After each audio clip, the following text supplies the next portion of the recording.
Ito yung dapat na ginagawa ng isang kantiro. Dilig talaga dahil pagka yan hindi mo binasa ng maayos. Kung napapansin nyo, basang-basa yung pader dito sa likuran natin, ano po, hindi lang natin yan basta-basta pinapapalitadahan yung pader na hindi pinapasa. Ito yung dapat na ginagawa ng isang kantiro, mason, na dapat talagang hindi lang basta-basa, dilig talaga dahil pagka yan hindi mo binasa ng maayos. Tulad nito na medyo natingga itong bahay na ito ng medyo mahabang panahon. Kailangan talagang pasang-pasa yan. Napansin nyo medyo meron pa siyang kunting lumot-lumot.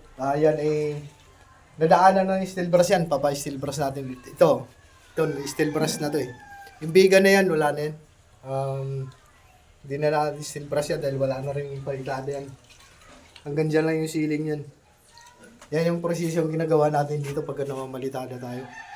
Bago palitadahin, pagka stock na yung hollow block o matagal na hindi na palitadahan, ay in-steel brush, sabay pagka bago palitadahan.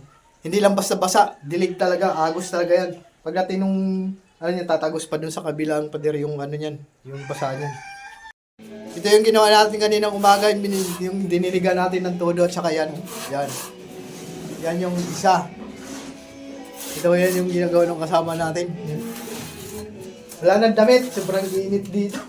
Saber na talaga dahil init wala nang damit parang nasa beach na lang.